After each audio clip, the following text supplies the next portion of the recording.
Good morning, everyone, and welcome to our first Evolve webinar, Evolve by Brightelm. Thank you very much for registering and also turning up today. I'm sure we'll see some more people join us in the next couple of minutes. I see the list of people on the right. There's some people I know there, and I see some friendly names. Some international attendees as well. Hi, Elizabeth. Nice to see you from Germany. I hope you're going to enjoy our session today. We have a great panel lined up. So a couple of housekeeping notes. First of all, the session is going to be recorded and we'll make that available to everybody who registered and attended afterwards. Of course, attending live today means you get the opportunity to ask questions of the panel. You can do that using the Q&A on the left, on the Q&A panel, which the icon is at the bottom of your screen. And also feel free to contribute to the chat. Feel free to say hello to everybody in the chat as well. Tell us where you're from, what you hope to get out of today's session. We want to make it as low key and interactive as possible. The webinar is better for everyone when you are able to participate as well, in my experience.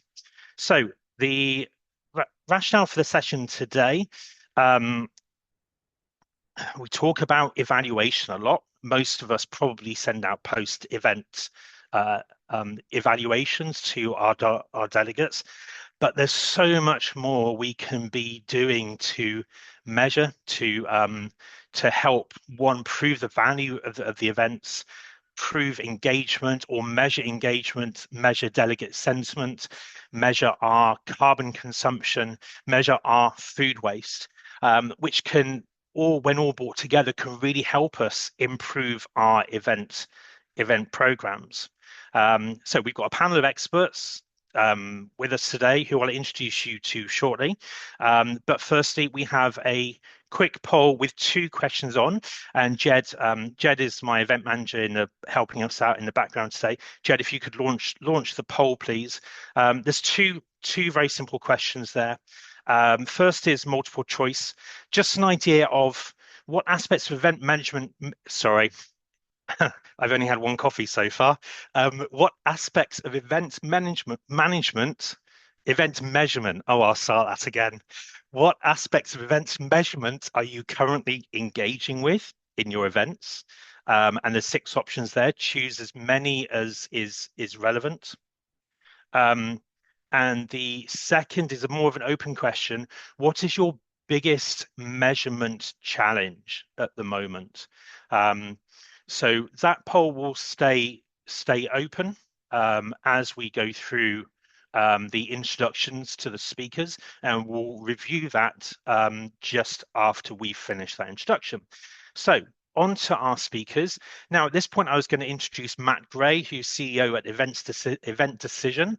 Unfortunately, Matt's flight from the US has been delayed by 4 hours, so he's unable to make it today. Event Decision is provides responsibility and sustainability audit for the events industry, focusing on using data and analytics.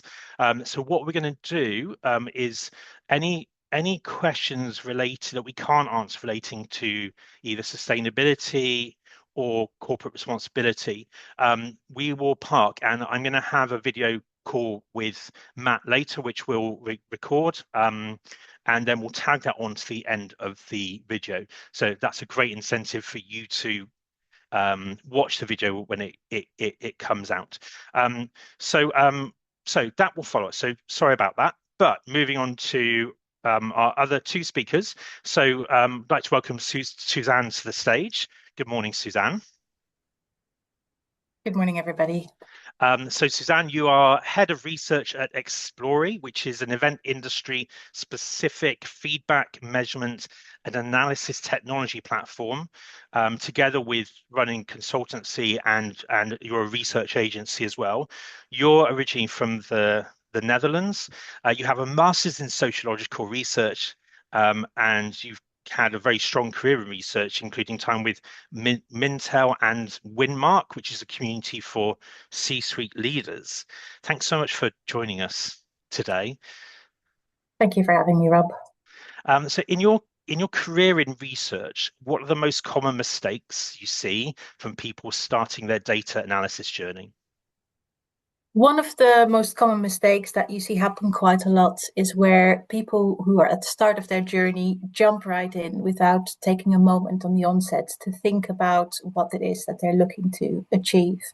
And I think that one of the things about data analysis is that the data generation part is relatively easy. You can pull together a lot of data fairly quickly, but whether that data is useful and meaningful, and whether then you are able to turn that data into insight that you can act upon, that is where things get very, very complicated, especially when there's limits around the amount of time and processing capabilities that you might have when you work with data, and limits to the amount of time that you can ask any research participants to contribute as well, limitations in survey lengths, number of interviews, that sort of thing. So that means it's really, really important, rather than jumping in straight away, to step back and think about the goals and priorities that you have, the strategy of your organization, the decisions that you're looking to make off the back of your data analysis, and then work your way backwards from that to come up with an approach that is going to be really effective for you and your specific aims. That's brilliant. Thank you so much for that answer. Our second panelist today is Rob Curtis. Welcome, Rob. Rob is owner and director of Event Footprints, who combine consulting and event technology to help clients measure business impact. Rob, you spent the last 20 years of your career working in event tech across multiple platforms. From your perspective, what's the most common missed opportunity that you see from event professionals concerning measurement or data analytics? Yeah, and good morning, everyone, and thank you, Rob, for inviting us on this morning. So I'd echo what Suzanne said. I think one of the biggest challenges within events is stakeholder alignment. So looking at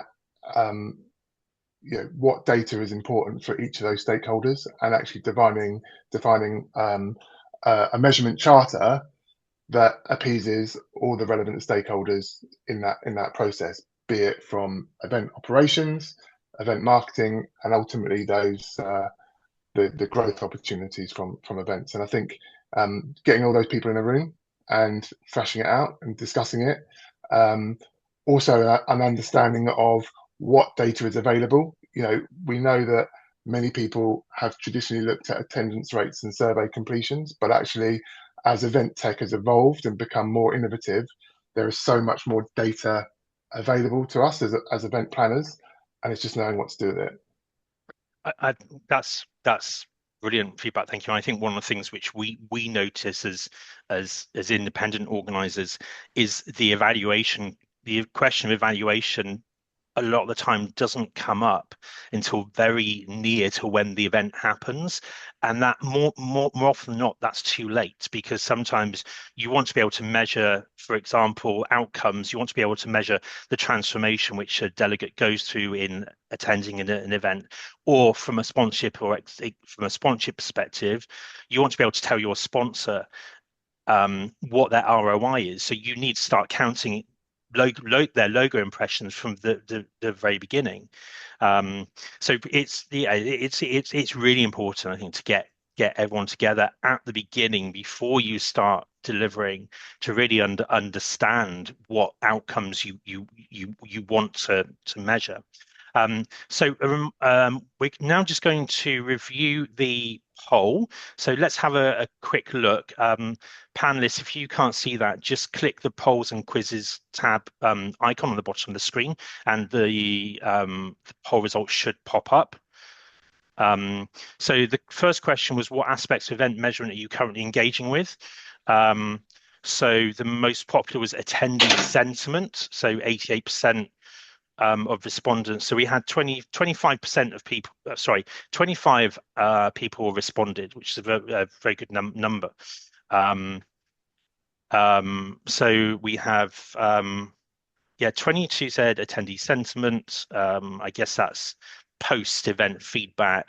How did you find the sessions? What outcomes did you most appreciate? That sort of thing. Second, which is a good sign, sponsoring exhibitor return on investment. And then sustainability and financial ROI, both equal results. I wonder, Suzanne, if you had any thoughts on, you know, whether that's how you expected the results to be, or whether there's something different in there. Broadly, yes. I think often people do start with the attendee experience, both because, as Rob says, it's relatively straightforward to measure, and also because it's absolutely crucial. If your attendees haven't got a good experience, you might not have an event next time. So It's a very good point. It's very, very logical. I think ROI is something that we hear people talk a lot about, but that is often more complex and more difficult to manage. So I'm not surprised that it is ranking relatively highly, but I would expect there to be different levels of sophistication in the approaches that people are following there. And Rob, any thoughts from you on those numbers? Yeah, no, absolutely. I think attendee experience, we put on these events that so people come back to them, and I actually ran a session on this yesterday, and there's a real what is attendee experience, what is attendee engagement, and we discussed it. I've been thinking about this a lot over the years, and I think a really good way to define attendee engagement is actually look at yourself, and when you go to an event as an attendee, what do you hope to get out of it? And for me, we looked at sort of three elements. Am I connecting with the right people? And that might be obviously peer to peer or through sponsors and suppliers. Am I learning something new? And am I contributing? And is my voice being heard? And I think if you can ultimately use technology to support those three elements, and you've got a good foundation, if you like, using metrics from each of those elements to be able to measure that really, really effectively, and ultimately show that our attendees have had a good experience, and as Suzanne said, come back year on year. Thank you very much. And I think attendee. I agree with you both. Probably attendee experience has to be top of the tree because they are the main focus of why you're running the event. But it's good to see there are other things being considered as well, particularly sustainability measurement. And so, Rob, just another point on that. What we are finding as well is attendees want more. Don't know, they want a better experience. I think we're seeing in the market that it's much more of an experiential type event as opposed to a traditional presentation, discussion, plenary session type scenario, and that in itself brings new challenges because it costs. You've got to be more creative of what you put on. That costs more money. We know that budgets are being stretched and are tighter. So it's a real balancing act. And then how do we create these better experiences for attendees, but within the limitations of what we've got available to us? And I think it's a really good point. I think it's particularly challenging for our audience who are association event managers and deliverers.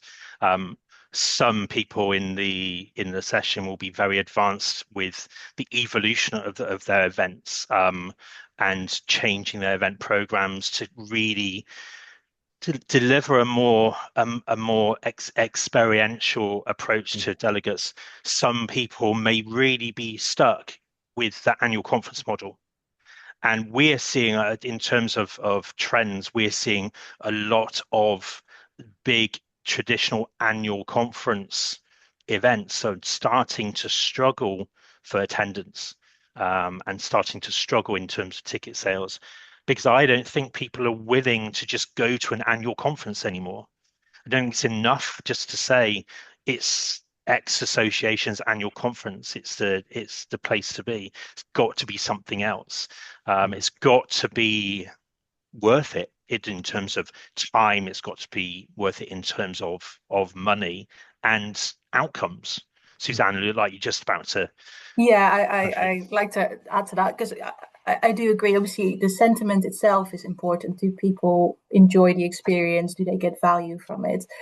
But if you don't understand what is behind that value, what is it specifically that people are coming to achieve at your event? What is it specifically that is delivering that experience, that is making that special, that is making that valuable, that is making that good for them? You don't then know what it is that you should be investing in, what you should be focusing on. So I think it does need to start with the sentiment itself. Was it a good event or not? But then you need to, as a next step, understand what is driving that, and then you can organize your follow-ups accordingly. Okay. Yeah, okay, good point. Thank you. I was going to move on to the second question, but I have a slight technical hitch and I can't see the answers to the second question. They don't appear in the poll. So I'm going to ask Jed if he can do some work in the background to see if he can get that downloaded directly from the Zoom browser to see if we can see some of those. If it's okay for you to have a quick look at that, Jed, and maybe we can come back to that question a bit later.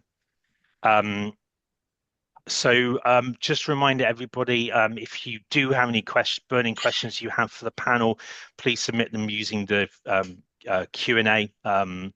The webinar is much richer when we can answer and is much more valuable when we can answer your specific questions. However, we have done our homework and we do have some pre-prepared questions. So we're going to start with those and we'll pick up any audience questions as we go through. So I think the first question is, how do you define success for an event beyond attendance or net promoter score? And actually, I'm going to come to you, Suzanne, first of all on this. And some attendees will know what a net promoter score is, others won't. And I wonder if you wouldn't mind just giving a bit of a layman's terms definition of net promoter score. Yeah, of course. So Net Promoter Score is a key performance indicator and it measures advocacy, specifically likelihood of recommending. So this is something that is used a lot in event measurement because it's a good predictor of future growth, where if lots of people are out there recommending for your event, that is likely to help grow your attendee base in the future. So the way it's set up is a question on a scale of 0 to 10, how likely are you to recommend the event or the product or the brand?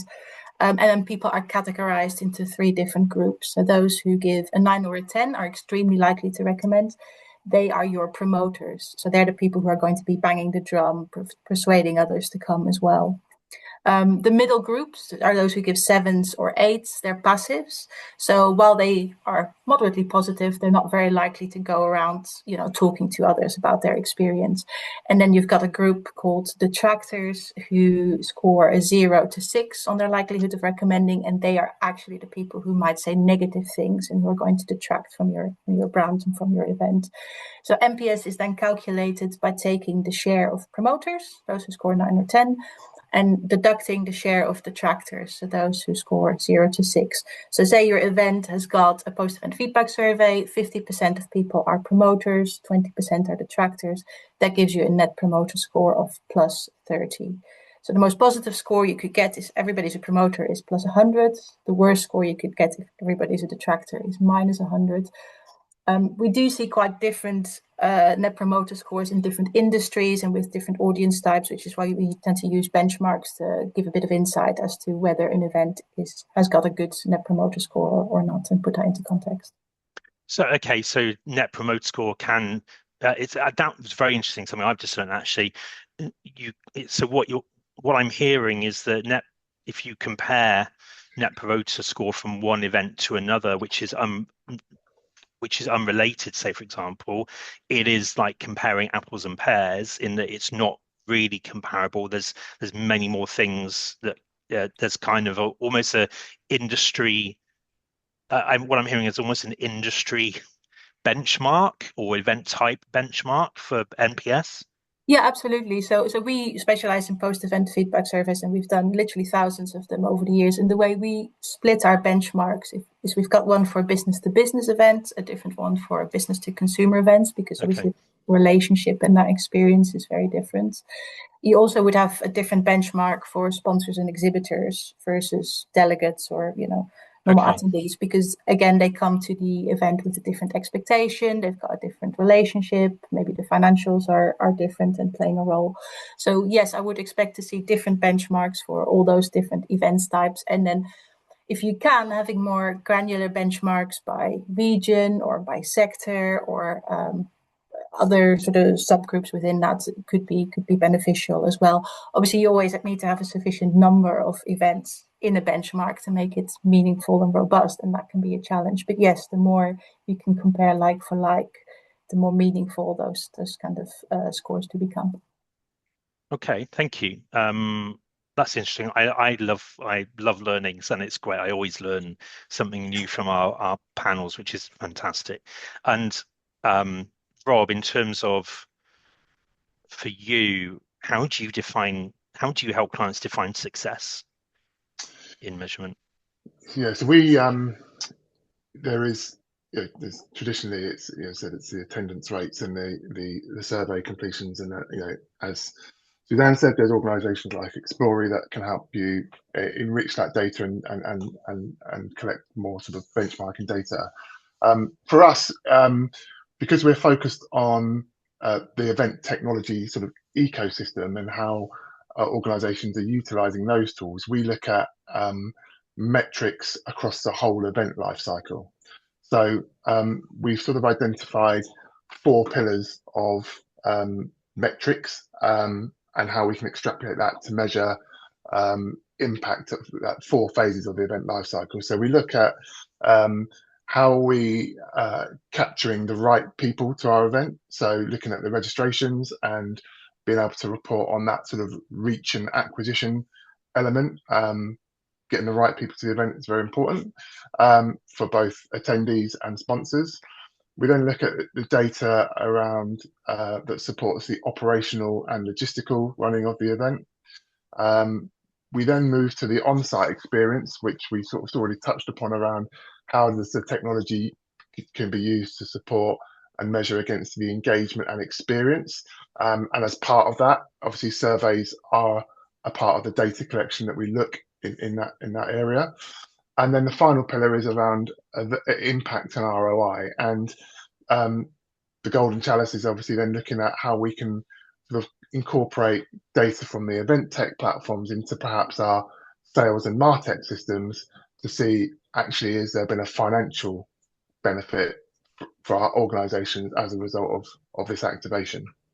So yeah, we typically look at those 4 stages across the whole event lifecycle. Okay, thank you. That's good. So you've always, I guess, got an idea before you start what you think good looks like.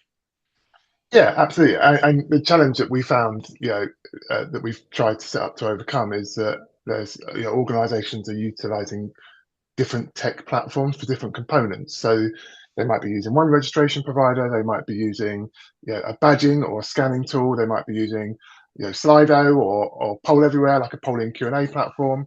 And all of these platforms have got great engagement tools, but all of the data is siloed, right? So it's all set in its separate. So what we've done is we've built that methodology, but a capability that brings it all together. And so organizations can visualize it in a single use platform, so to speak. And I mean, I'm interested, another kind of question I'm interested just off the back of that is about data and anonymity. When you're working cross-platform and when you're bringing together data like that, it strikes me as there's a real danger that somebody might feel that they're giving data anonymously, but actually that can in turn be tied back to an individual. If certainly if you're talking about bringing data from, let's take for example registration system and Slido, if you're bringing that data together, is there a danger that people aren't really giving anonymous feedback, and what can you do about that? Yeah, so in terms of data and data sharing, obviously it's all about the opt-ins at registration and opt-ins on site as well. Always giving that attendee the option of opting out of data sharing. I think when it comes to things like on-site engagement tools like Slido, you referenced there, Rob, there's this, my career typically has been working with these tools, right? So Yeah. there's this trade-off between, do we want to have identified responses so that as an organization we can follow up with individuals because it's identified, or do we anonymize them, those tools? Because the idea being is that if we anonymize them, we then tend to get a more truer response because it's not tracked back to the individual. So there's a trade-off there between anonymity for open voice versus identified responses for measurement and ROI, more for the organizer's perspective. And that's okay. So yeah, that's interesting. But Suzanne, I want to come back to you on this point, because surely there is value. You can surely there is value of comparing those data sets and bring them together, so you can identify perhaps a group of particular registrants thought this way about this particular session, for example. Yes, absolutely. And we normally would encourage people who are organizing events to integrate their registration data also for the respondents' experience, because you don't want to be asking the same questions that you've already asked them and adding to a survey length when you're already holding that. It's much more seamless for them if you are using the information that you've got. Obviously, you do need to have permission for that. Obviously, opt-ins are a way to get that. There's also legitimate interest. So I think when we're talking specifically about post-event feedback surveys, those are with people who have engaged in the event, who have an interest in it becoming improved in the future, and who are sort of aware that you're going to have access to that information already. So in that case, the ethics of using the information that you've got available become much easier to manage. Okay. On just as an extension to this point, Louise Tratt has a question. Thank you, Louise. Good morning, Louise. Nice to see you. So she says, I wonder if you can then engage further with those. Can you engage further with those higher promoters? So it's relating directly to NPS score. I reach out to them and offer them an incentive to become an influencer for the event. And there's a lot of talk about B2B influencers across particularly across socials now to help promote meetings. What are your thoughts about that? And have either of you kind of come across anyone who has tried that? Yes, basically. Again, having informed consent is the key issue here, isn't it? So what I would do in a situation like that is add an opt-in to the end of a survey where anybody who was a promoter will be asked a follow-up question, either to use their comment as a testimonial. I think that is the easiest lift from a participant's point of view. If they don't want to commit to becoming a proper influencer on your behalf, then that is a way that you can, I suppose, benefit from the comments that they're leaving and their status as a promoter. But yes, in some cases, events that I've worked with do then go and normally, as on an opt-in basis, ask people if they would be happy to contribute to either further research or to further, like, to join a community or to have an individual follow-up conversation. And yes, if people then agree to that, that is definitely something that can be done. I do think that does need that additional step of making sure that they understand that that is how you're going to be using their responses, or that is how you will be approaching them, and that they are happy to do that. So you can't do it just based on the fact that they're a promoter, but you can add in a step to enable that process to happen. Thank you. Hope that answers your question, Louise. The next question and next topic, really. What metrics do you think are overvalued, and what are the most undervalued? And I want to start with Rob on this. That's a great question, isn't it? I think, ultimately, attendance rates are really important, right? But it's the attendance rates are only as good as the quality of the people there. We've done a lot of events where you get 3,000 people in a room. A third of those people are from the organisation, a third of the people are sponsors, and actually only a third of the people are attendees, right? So I think attendance rates, whilst they're important, it's also then looking at the quality and categorization of those attendees. The other one that we see a lot of, which is more of a vanity metric, are lead scans, right? So if you're a association and you're going to you're exhibiting or sponsoring as a third party event, or similarly, if your sponsors are attending your event, then lead scans are there's, in my mind, it should be quality over quantity. There are people literally just scanning leads, even if those conversations aren't meaningful. So I think in that instance, then it's better over quality over quantity. So those are the two metrics that I think are underutilized. The ones that I think are of interest are, which is kind of related to innovation in event tech, I think, is looking at things like passive tracking around your event space. So looking at how long people spend in certain spaces, how long people spend in sessions through not necessarily being scanned in, but just walking in through things like a smart badge, for example. Yeah. And shameless plug, we have smart badge technology in our event portfolio that is very, very popular, but it is able to passively track where people go around that event space. And then we also see things like the big discussion over the last couple of years about facial recognition for events, and we touched on it earlier, actual sentiment analysis. But those technologies, there's a lot of challenges around data privacy when you're then starting to look at biometric information about an individual. Yeah. In that instance, the facial recognition could be used in two ways. One, to speed up registration, check-in, but also for that sort of sentiment analysis, that where it sort of records what people, their facial expressions during content sessions. So I think those are the two sort of areas of innovation around measurement and data collection during the events. I'm fascinated by the idea of facial scanning to measure sentiment during a session.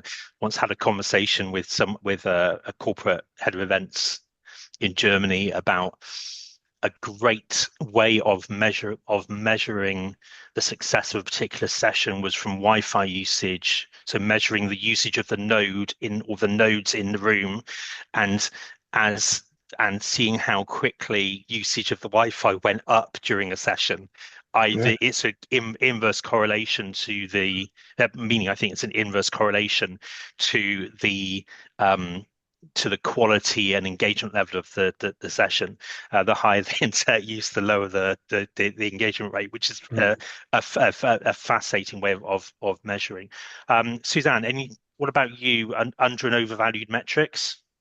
I think metrics that are probably not that helpful include some of the more practical ones. People ask for very basic things like coffee, cleanliness, or maybe small aspects that individuals in the event team have been responsible for and would like to get a nice score for. That's essentially, getting yourself a pat on the back, but there's not that much that you can do with it. I think something that's undervalued and underutilized is including future focused metrics in your event measurement. So understanding, any sort of growth opportunities that you're looking to explore, any innovations that you're considering introducing, wanting to get a better understanding of your competitive environment, maybe like making sure that you think about not just, how was this event? Have we done a good job? Yes or no? But what are we going to do next year, and what do we need to think about, and how can we use this opportunity to get relevant feedback on those points? Thank you. And actually, I'm going to now come to our next audience question, which is from Joanna Stemp. Good morning, Joanna. She says, we're currently planning our conference for 2026. I'm thinking of asking the steering group to consider what specific outcomes they want from each session they are planning, or think of a call to action to delegates. This hasn't been done previously. Well done, Joanna, for stepping forward, first of all, because it's hard to bring around change when you have a steering group. This hasn't been done previously. Any tips welcome.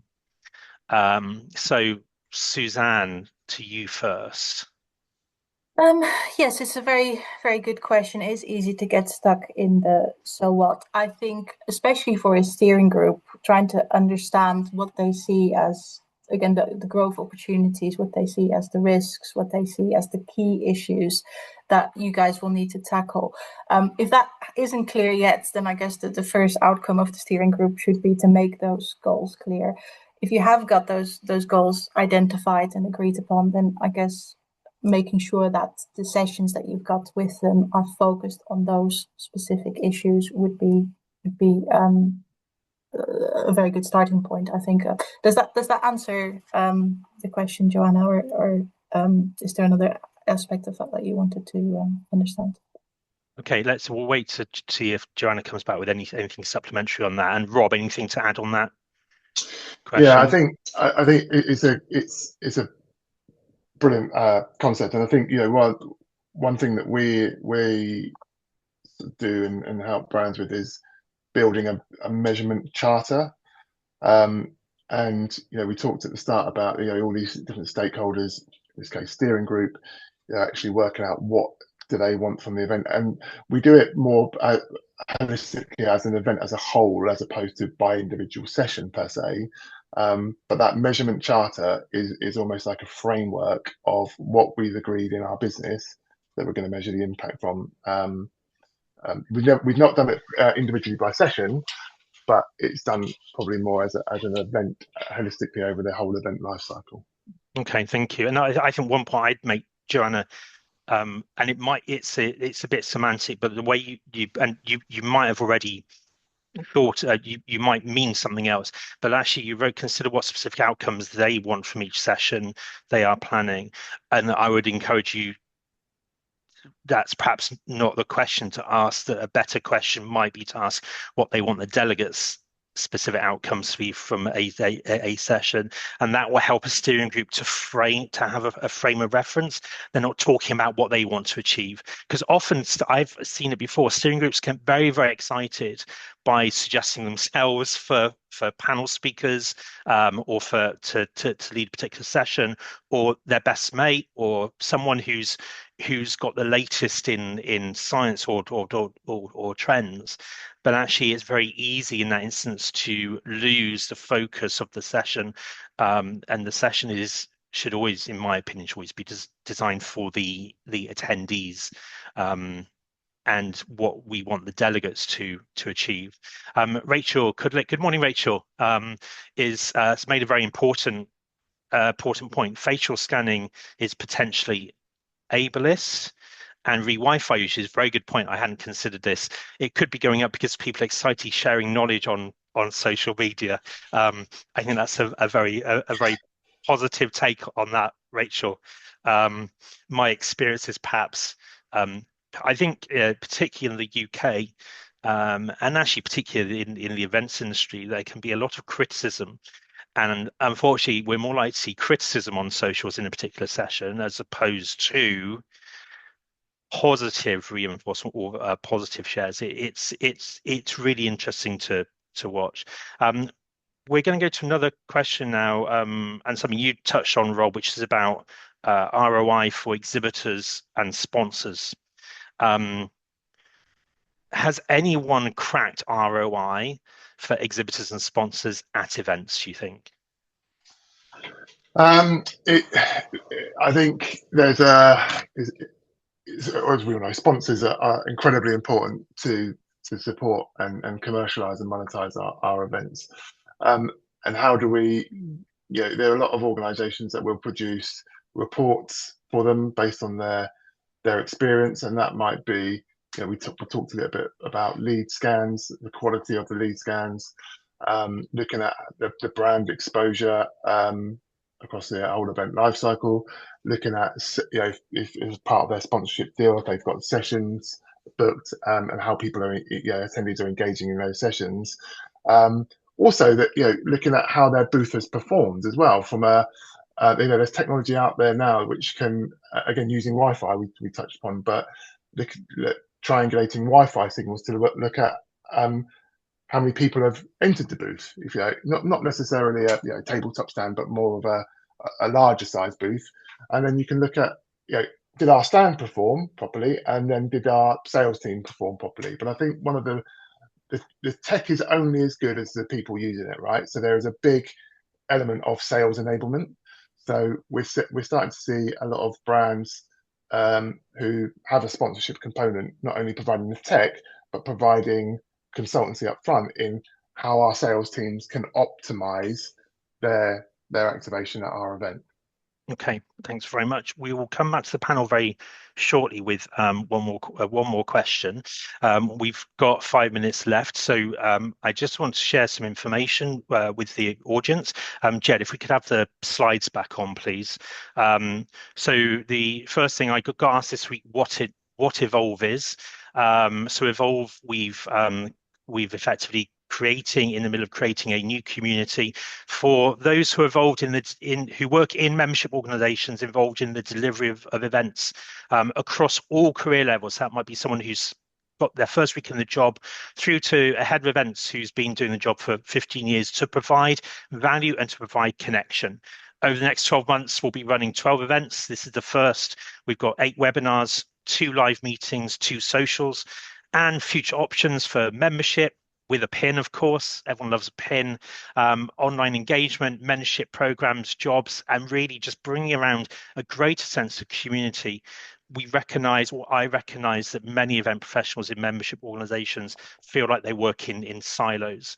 And if anything, if the Evolve event last year tells us, is that there is something in creating a sense of connection and getting you all together to help solve each other's problems and challenges.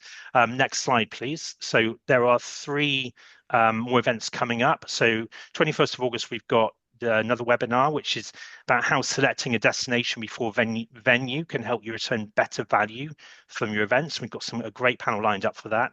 Evolve Live, a 1 day of learning and connection at Excel in London on the 26th of September. We had great feedback from our last live event, which was last February. It was 18 months nearly. So we hope you will come to that. Tickets are £199, and it will be a great experience. 23rd of October, our next webinar, which is about October webinar, which is on a theme of becoming more inclusive in food and beverage offering. And this is off the back of a conversation I had at the meeting show. You can access those details via the QR code on the right there. Next slide, Jed. Thanks very much. And just finally, links to our speakers organizations.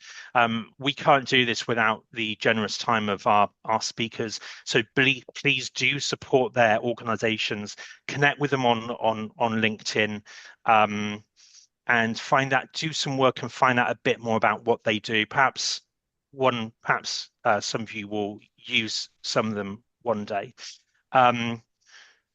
I've very quickly got time for one more question, and the slides can go. Thanks now, Jed.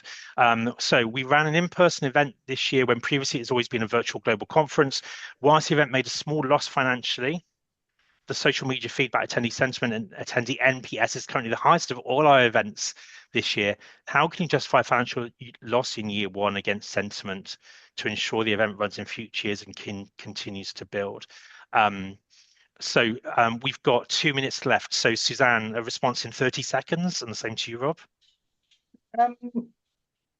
You can look at the monetization through attendees, so the growth potential there. You could look at the monetization through sponsors and exhibitors and how those attendee metrics could translate into future sponsor revenue.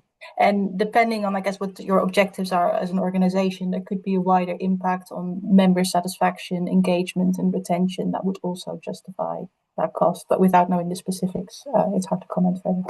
Right answer. Thank you. And to you, Rob? Yeah, I echo what Suzanne said. I think there's obviously attendees having a great experience and they value the event. And it's in how that's translated to share that information with sponsors and how you can monetize it, commercialize it for future events. Thank you very much. And something I'd like to add to that is that when you're launching events, you are running your own business within the association. An event itself is a P&L, so it's its own business.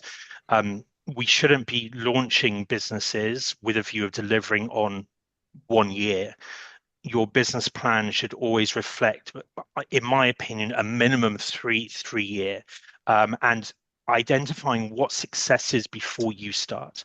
You are more often not going to make a loss in your first year, but actually, what the important thing is to do is to measure that growth, measure that development, look at how many registrations you did get, do some comparison work on your competitors and making sure you are charging the right value too. But this is the problem, and I think the only message I would give to you is looking at an event in isolation from a financial return perspective is really sending yourself in the wrong direction. It really needs to be looked over a longer period and trialed for a longer period too. And the good thing is you made a small loss, which is fantastic for a first year conference. My thanks go to our amazing panel, Suzanne and Rob, and Matt, who is still somewhere over the Atlantic. So if you're watching at home, please give a virtual round of applause to our panel for giving us up our time. Thanks to Jed, my amazing event manager, and to Matt Williams, our marketing coordinator, who's done a fantastic job in spreading the word. And thank you, our audience, for attending. We'll send a link out to the recording on Friday. There's a post-event survey, of course. It will come up on your browser when you finish this. We'll also send it out in the follow-up email too. I've been Rob Evely. I'm Managing Director of Brightelm. Thank you very much for attending, and we'll see you at another event soon.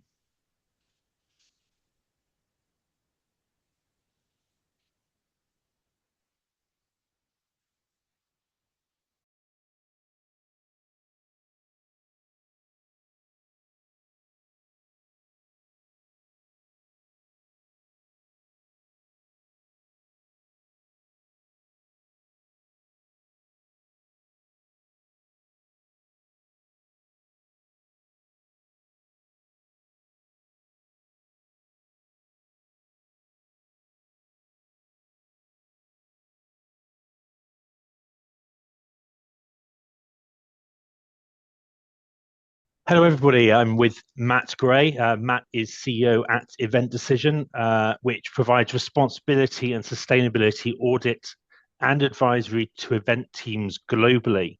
Thanks very much for joining me, Matt. You're fresh back from the States. You truly have been global this week.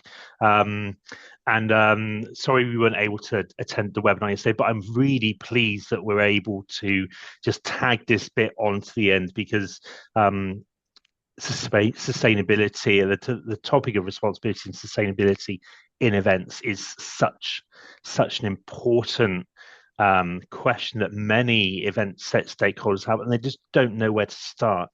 So where do you advise your clients to start when it comes to measurement for sustainability? Thanks, Rob, and thanks for the invitation. Good to talk to you today.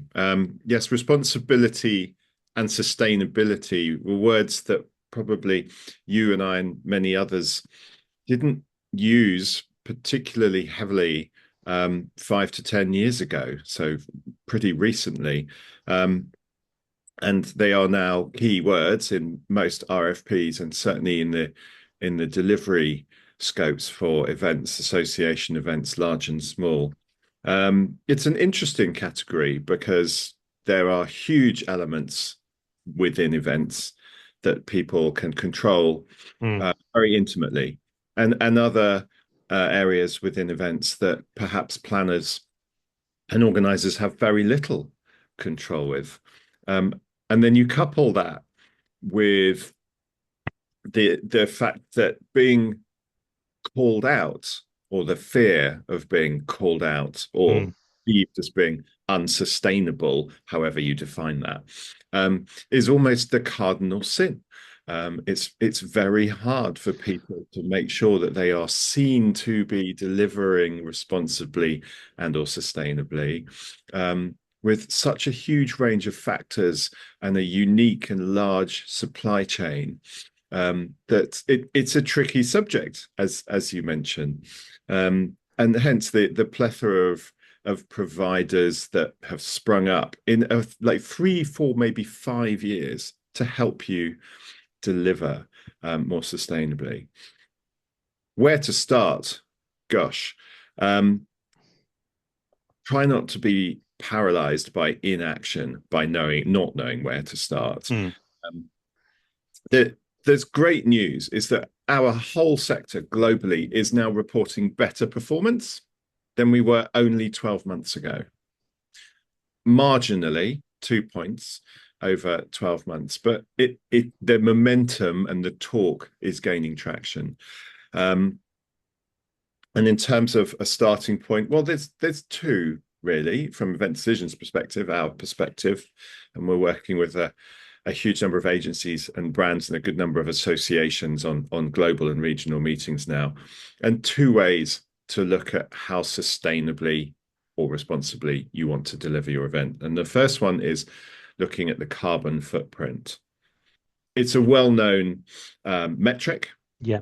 Effectively Lego bricks, if you like. You can compare an global association meeting with thousands of people over multiple days, an expo and ancillary meetings and all sorts, with a 1-by-1 booth or with a conference anywhere in the world.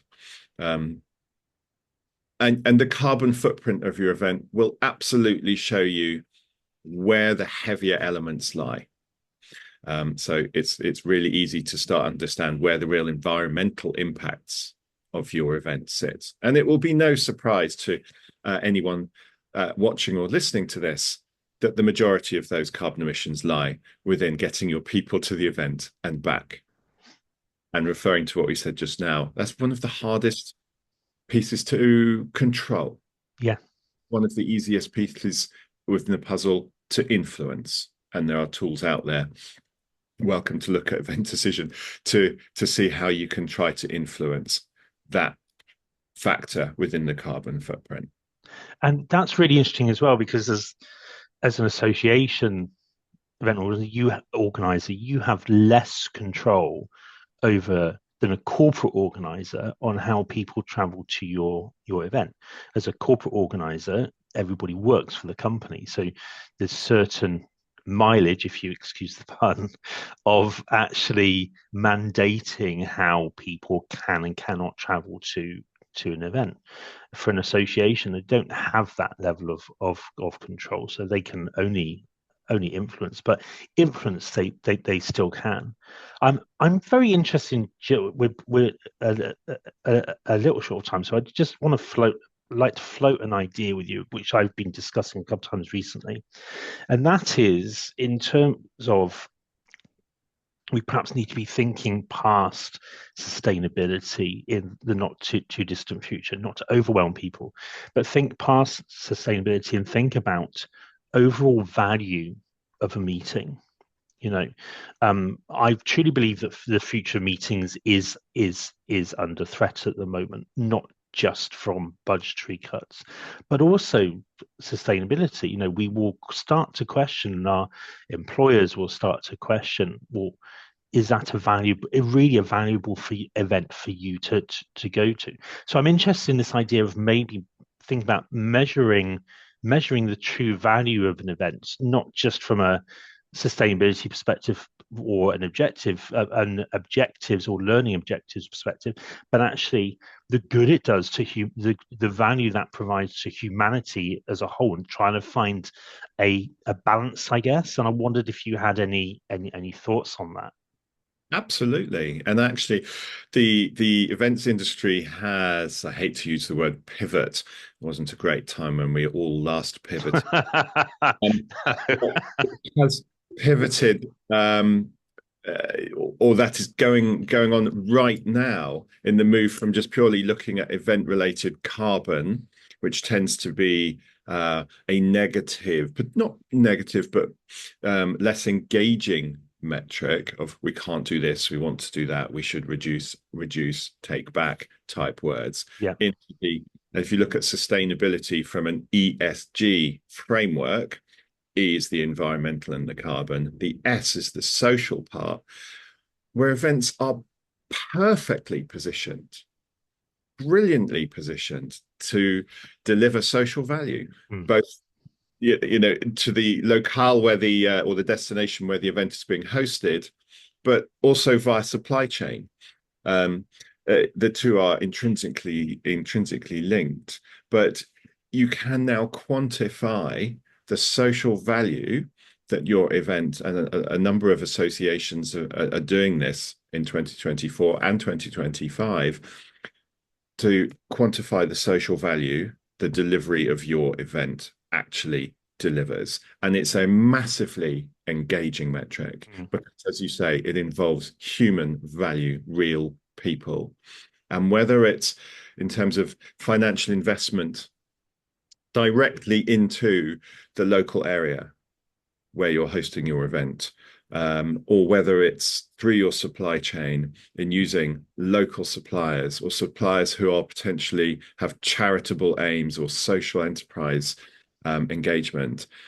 It's such a wonderful way to deliver value that touches the hearts of people, rather than purely reporting on carbon tons of CO2e metrics. Yeah. And there are associations doing that right now, who are benchmarking their efforts against other event planners, if you will, on a global basis, on a regional basis, on an event type basis, and a client sector basis, just to show how well they are able to do this. Not necessarily in absolute terms, because how do you compare, say, the financial reward of repurposing food or engaging certain suppliers, but on a relative basis, to say our event, our association, our gathering of people is delivering more value in terms of actioning more factors in the S of ESG than my peers.